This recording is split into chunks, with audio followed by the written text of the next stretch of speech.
मैं ना जब भी इन दोनों को साथ में देखता हूँ तो मुझे सच में लगता है कि something no good is up to definitely. तो इस सीज़न का स्टार्ट में, चैप्टर का स्टार्ट में हमें दिखाया जाता है कि दिया ने उससे मतलब वैन को बोला था उसे खिलाने के लिए। तो सिंपली वैन सोचता है कि दिया अभी जो इतना छोटा सा बेबी था वो कितना साइज़ में एक ही रात में इतना बड़ा हो गया है, और इसका वॉइस में भी कितना चेंज आ गया है। पहले ये कितना बच्चे जैसा सॉफ्ट सा वॉइस था और अभी ये कितना बिग बॉय जैसा कामली साउंड करता है, और उसके हाथों से वो फॉक लेता है उसे खिलाने के लिए और उसे डिस्क्राइब करता रहता है कि उसका चिक्स कितना प्यारे थे, अभी कितना फ्लॉलेस हो गई है उसकी जॉ लाइन, कितना चबी था पहले और कितना अभी फर्म एंड हैंडसम हो गया है क्योंकि स्लेंडर फिगर आ गया है, क्योंकि वो अभी टीनेजर में आ चुका है। तो यही सब वो अपने दिमाग में सोच रहा होता है, उसे डिस्क्राइब कर रहा होता है कि इसकी चाइल्डनेस भी कितनी कम हो गई है और ये कितना जल्दी बड़ा हो रहा है, और उसको खिलाता है लाइक जो चेरी फ्रूट्स टमाटोज जो भी होता है उनके ब्रेकफास्ट में, तो वो अपने उस फॉक से उठाता है उसे खिलाता है और मतलब सोचता रहता है कि मैंने तो नोटिस ही नहीं किया ये कब इतना बड़ा हो गया, मुझे थैंकफुल होना चाहिए कि इस असाइनमेंट में मुझे चूज़ करने के लिए। और दिया भी खुशी खुशी वो टमाटोज जो वैन खिलाता है वो खा लेता है, क्योंकि वैन तो पता ही है उसे जितना भी बुरा लगे वो कुछ फेंकेगा नहीं, वो जो भी खिलाएगा वो दिया खा ही लेगा। ये पहले तो ये क्या है, मुझे ना ये मिस्ट्री मेरा जान खा रही है कि ये एलियन का बच्चा है या फिर ये कोई जिन टेक्निक का एक्सपेरिमेंट है, मुझे कुछ समझ में नहीं आता है। तो यहीं पे वो सब सोच रहा होता है और उसे बस ऐसे देख रहा होता है, मतलब एडमायर कर रहा होता है दिया को, मतलब बच्चे को, बेबी बीएफ को, और सोचता है कि ये जितना जल्दी बड़े वो हो रहा है, मुझे लगता है कि मुझे अभी सब कुछ स्टॉप करने देना चाहिए, लाइक ऐसे छोटी छोटी चीज़ें जो अजीब होते हैं, क्योंकि अभी ऐसे बड़े हो जाएगा तो भाई वो सब चीज़ें उसे नहीं कर सकता, मुझे नहीं करना चाहिए, पर वो फिर भी कर रहा होता है। और यहीं पे हमारा दूसरा सीन शिफ्ट होता है, तो और वो जो हमारा मॉनिटर या फिर शायद करेंगे कि असैसिन कंपेनियन ऑफ वैन, मतलब जो भी उसका पहले का वो जो बॉयफ्रेंड टाइप का कुछ था वो आता है, जो भी इसे मॉनिटर कर रहा है इस असाइनमेंट को और प्रोजेक्ट को, वो आता है और उसको ऐसे मतलब उसका फेस ऐसा बिल्कुल नम जैसा होता है कि वो परेशान होकर रहता है, क्योंकि जब देखता है कि वे इतने एक रात में इतना बड़ा हो गया है, तो बोलता है कि तुमने क्या कर दिया। तो वैन लिटरली मतलब बोलता है मैंने कुछ नहीं किया, मैं तो बस सो गया था और जब मेरा आंखें खुला तो ये इतना बड़ा हो गया था, मैं किसमें क्या करूँ। तो बोलता है कि हाँ ठीक है मैं समझ गया क्या चल रहा है, और उसे उन लोगों को दोनों को बहुत सारे बुक्स देते हैं और बोलता है कि अभी तो तुम लोग बहुत बोर हो रहे होंगे तो तुम्हारे लिए कुछ बुक्स लाया हूँ, चलो पढ़ लो। तो बोलता है कि इतना सारा बुक्स कौन पढ़ेगा, मुझे नहीं पढ़ना, क्या ज़रूरी है क्या, अगर मुझे कुछ जानना ही है तो मैं यूट्यूब में नहीं देख सकता ऐसा कुछ जोक्स पढ़ता है। तो वहाँ पे वो हमारा मॉनिटर बोलता है कि क्या ये जोक था, मुझे हंसना चाहिए था और वहाँ पे हमें दिया को दिखाया जाता है कि वो एक्चुअल प्रीटी इंटरेस्टेड है इस बुक्स को लेके, और बुक्स को लेकर वो ओपन करता है, लाइक पेज को आगे पीछे देख रहा होता है, उसे अच्छा लग रहा है रीड करना, क्योंकि उसे तो मतलब भगवान जाने किस भूख है उसे सब कुछ जानने का बचपन से, तो वो बस बुक्स खोल के वो पढ़ने के स्टार्ट कर देता है। और वहीं पे हमारा मॉनिटर साहब जो थे वो चला जाता है लेके, हाँ पढ़ो तुम लोग और मैं चलता हूँ, ऐसा बोल के चला जाता है और वो बुक लेके दिया बैठ जाता है। और वैन सोच रहा है कि ये सच में बुक्स पढ़ने वाला है क्या, और बोलता है कि क्या ये बुक्स बहुत इंटरेस्टिंग है क्या। तो दिया बोलता है कि हाँ प्रीटी मच इंटरेस्टिंग तो है। तो वो मतलब फिर से दिया को देखता है और दिया के पास जाके उसके मतलब बोलता है कि तुम्हें इतना अच्छा लगता है बुक्स पढ़ना। तो दिया बोलता है कि वैन तुम्हें बुक्स पढ़ना अच्छा नहीं लगता। तो बोलता है कि नहीं फिर भी ठीक है, वैन से अगर बात करेंगे तो वो सबसे ज़्यादा इंपॉर्टेंट होगा, बुक से भी ज़्यादा इंटरेस्टिंग होगा।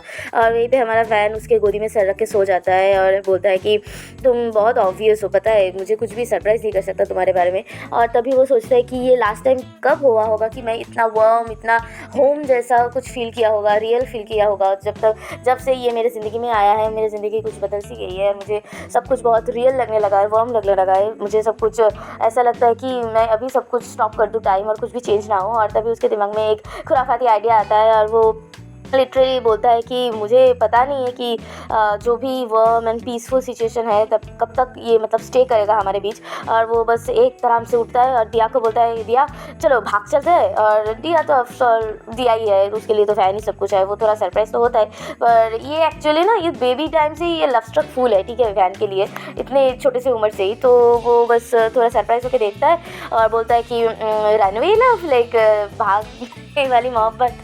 और बोलता है कि लव, मतलब फैन सोचने लग जाता है कि लव, पर वो ऐसे रोमांटिकली ये सोच नहीं सकता क्योंकि ये बच्चा है, पता है ये मतलब इसने पैदा किया है अपने हाथों से और वो तब से इसे पाल रहा है, तो इसके लिए लव मतलब वो टाइप का नहीं होगा, राइट। वो ये सोच के बोलेगा कि हाँ प्यार है, प्यार तो है क्योंकि मैं प्यार तो करता हूँ। तो वो हाँ बोल देता है और दिया खुशी से बोल देता है हाँ चलो ठीक है चलते हैं। और दूसरे सीन में हमें दिखाया जाता है कि वैन उसके शूज़ के लेस बांध रहे होते हैं और मतलब वो दोनों परफेक्टली रेडी है बाहर निकलने के लिए। और यहीं पे हमें वैन का कुछ थॉट दिखाया जाता है कि ये एक्चुअल में दिया का फर्स्ट टाइम उस रूम से बाहर, इस मतलब हाउस से बाहर पहला कदम होगा नेचर में, मतलब पहला कदम होगा इस घर के बाहर की दुनिया देखने के लिए। और वो दरवाजे के सामने आता है और उसकी तरफ हाथ, मतलब दिया की तरफ अपना हाथ आगे करता है, बोलता है कि दिया कम ऑन चलो मेरे साथ। और दिया बस ऐसे टुकुर टुकुर देखने लगता है कि उसे जाना चाहिए कि नहीं। और वो मतलब फैन उसे ऐसा थोड़ा सा टीस करते हुए बोलता है कि क्या नहीं आना, क्या मुझे धोखा देने वाले हो? तो दिया बोलता है धोखा,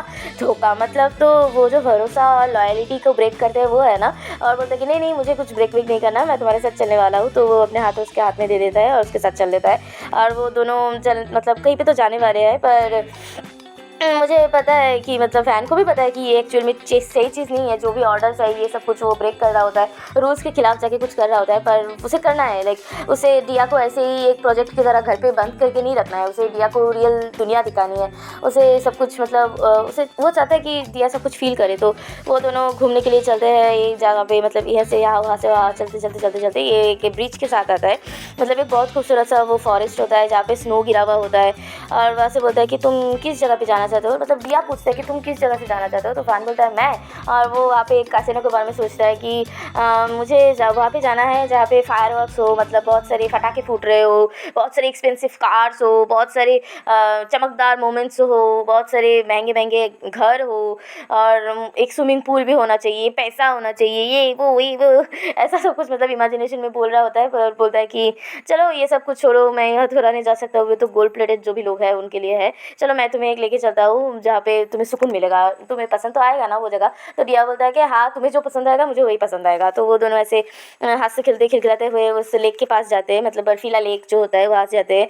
एक ब्रिज जैसा होता है पानी के बीचों बीच, और वहाँ पे वो दिया को लेके आता है। बहुत खूबसूरत सा जगह होता है, और वहाँ पे दिया देख के बहुत एक्साइटेड हो जाता है। वहाँ से यहाँ से वहाँ, यहाँ से वहाँ भागम भाग करने लग जाता है, क्योंकि उससे पहली बार लेक देखा है, पानी देखा है, बाहर की दुनिया देखा है, नेचर देखा है। तो उसके लिए तो बहुत प्रीटी मच मतलब इन्फ्लुएंसिव था, और घूमने लग जाता है, वो पानी की तरफ जाता है। और फैन भी उसे देख के खुश हो रहा होता है। तो वो एक जगह पे पत्थर पे बैठ जाता है और अपना फ़ोन निकालता है, और वो देखता है कि दिया उस तरफ जा रहा होता है, और फ़ोन में दिया का बचपन का वो पिक्चर देखता है। उसे एडमायर करता है कि यही छोटा सा बच्चा जो 2 दिन पहले मेरा गोदी में था, ये अभी कितना बड़ा हो गया है। मुझे कोई आइडिया नहीं है कि मैंने जो पिक्चर्स लिया है वो मुझे इस तरह से मतलब मेरा यादों का साथी बन जाएगा। और ऐसे बातें करते करते वो जब ऊपर की तरफ देखता है कि मतलब दिया को दिखाने के लिए बोलता है कि दिया देखो, और तभी देखता है दिया किधर भी नहीं होता है। लाइक सीरियसली, तुम अगर एक पेरेंट्स नहीं हो, तुम हस्बैंड हो, वाइफ हो, कुछ भी हो, अगर तुम ऐसे बच्चे को पहली बार लेके आए हो तो तुम्हें थोड़ा तो रिस्पॉन्सिबल होना चाहिए था, क्योंकि वो पहली बार देख रहा है। तो बच्चे की ये सब हरकतें जिम्मेदारी की काबिल नहीं है, ठीक है। तो मुझे थोड़ा अजीब लगता है कि ये कैसे पागल है। तो वो इधर उधर ढूंढने लग जाता है, दिया दिया कहने लग जाता है कि कहाँ गया, मतलब उसकी परेशान होने लगता है कि अब ये मैं क्या करूँ, ये कहाँ चला गया, इसे कोई डेंजर में तो नहीं आ गया। और तभी पीछे से दिया आता है, और रियली मुझे लगता ही है, मतलब मैंने शुरू से ही चैप्टर के शुरू में ही बोला था कि ये दोनों साथ में है, मतलब कुछ क्रीपी तो है, ठीक है। तो वो पीछे मुड़ता है और उसके मतलब चेहरे से बिल्कुल रंग गायब हो जाता है दिया को देख के। और दिया बोलता है कि ये तुम क्या लाके लेके आ गए अपने हाथों में। और दिखाया जाता है कि दिया कि कहीं से भी तो एक रैबिट को पकड़ के लाया है, और रैबिट के जो लेग्स थे वहाँ पे कुछ कट है, कुछ ब्लड्स है।